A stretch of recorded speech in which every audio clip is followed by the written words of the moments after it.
Welcome back to Apple Cottage. This is Sandy and I am Suburban Homesteader, Wyoming. The other day I did a video and it was called What It Means to Be a Suburban Homesteader. And I had got asked questions about it, so I thought I would do it. But within that video, I talked about how we had taken a barren piece of property and made it into what it is today. And for me visually, it is much easier to break it down. And so what I did is I broke down areas into 10 by 10, 10 by 20, 20 by 20, depending on what I wanted to do with that area. And it made it so that I could put it down on grid paper. I knew exactly the measurements, and visually it was much easier for me.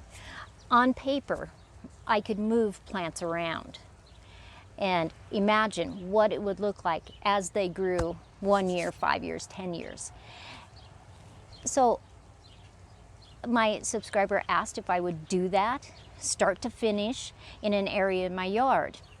So the area behind me has, it's close to the street, it has a sidewalk, and the soil is really bad.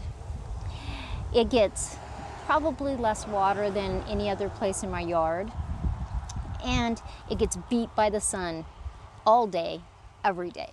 And so it's kind of a problem area. And I have been busy with other areas in the yard, and other than watering it and Joe weed whacking for me, it has really got left to its own devices. So when I got asked that, I thought this was a perfect spot. And if I need to move a tree, I'll move a tree. If I want to move a plant, I'll move a plant. But what we're going to do is we're going to first stake it out, because that's what I always do.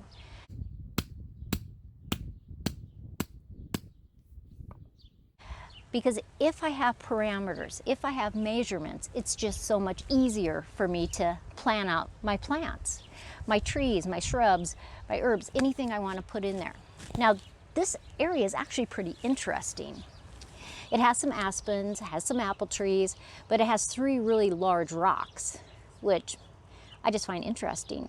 And as we go, I'm going to actually show you what I'm going to do to those rocks.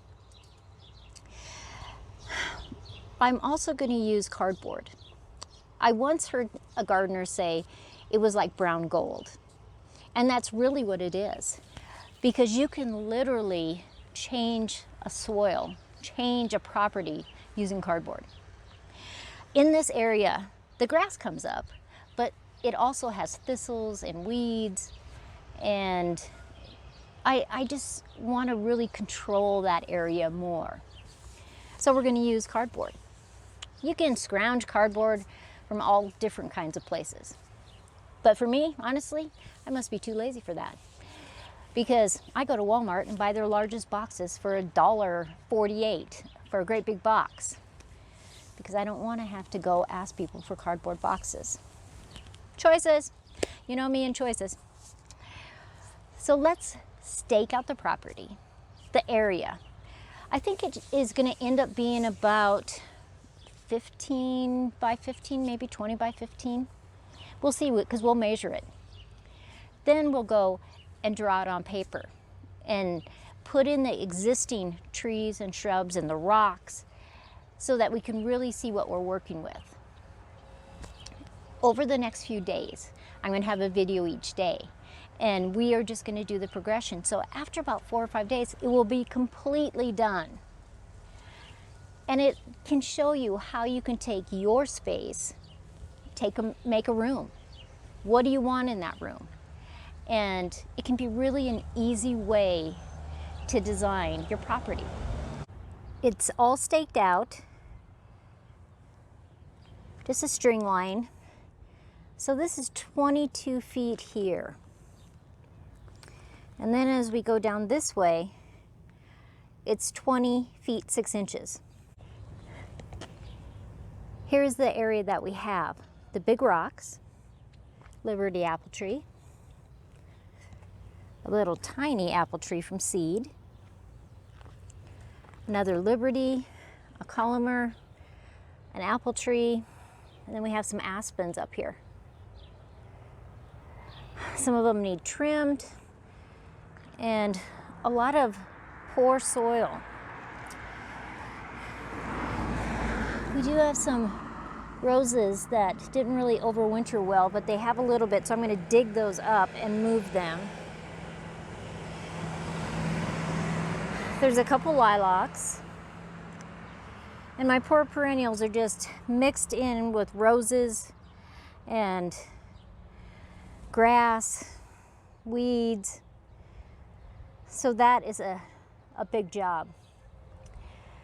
Now, last October, we had a day that went from 70 some degrees down to 16 in just a matter of hours, and it really killed a lot of buds.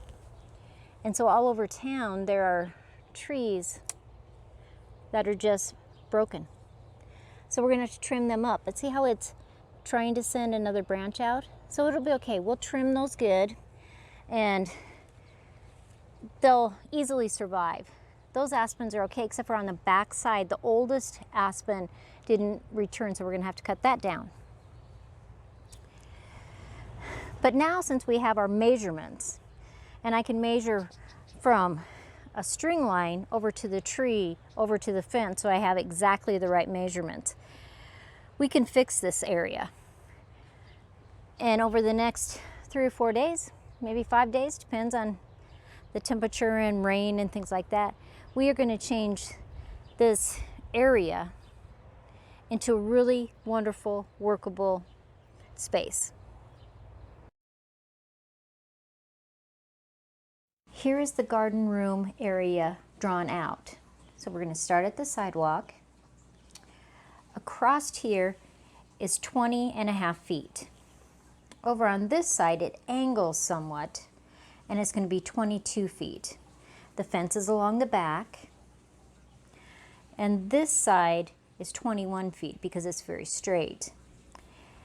Now my plan is to take everything out except for the trees. So what is going to be left are 2 apple trees here, a columnar apple tree here, another Liberty, the aspens. There's 2 lilacs that I trim so they never get very tall. The rocks are here. There's a small rose bush here that really likes that subtle sun that it gets, and another apple tree back here. So as you saw in the video, all of this is string lined out. So what am I going to do tomorrow? We're going to take some pots, and anything that I want to keep, I'm going to take all those perennials and put them in pots. And so I made a little list up here. So we're going to dig and pot the perennials. We're going to trim the soil grass by the sidewalk. And I have a shovel, a special shovel that can really just make a sharp edge right along here. And so that's step 2 that we're going to do. Then I'm going to weed whack anything that's necessary, very low, as close to the ground as I can get. I happen to have some tulip and daffodil bulbs down in the refrigerator downstairs. So before I put the cardboard, I'm literally going to just lay them all over this area. The cardboard will biodegrade, and hopefully I'll get daffodils and tulips, because I already have some daffodils in this area that come up in the springtime. But I'm just going to scatter those all over.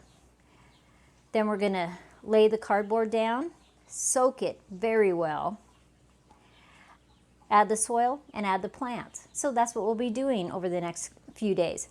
Tomorrow my goal is to have the perennials done, all of this sidewalk edging trimmed up, and weed whacking very low. Then the next day we're going to lay the bulbs out, the cardboard, and the soil. The day after that we're going to be planting all the plants.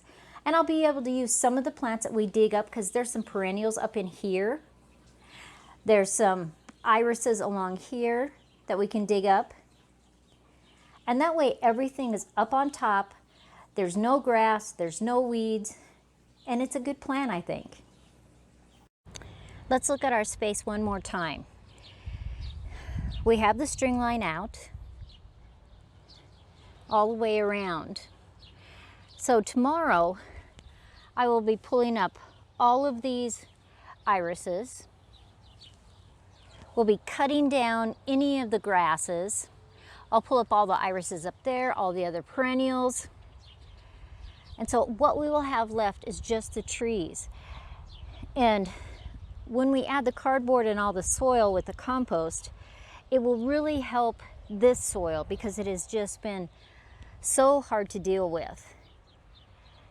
And this area is going to look completely different. If we have time tomorrow, I'm also going to trim up all of the aspen trees. So this is Sandy at Apple Cottage. As always, like, subscribe, share with the world.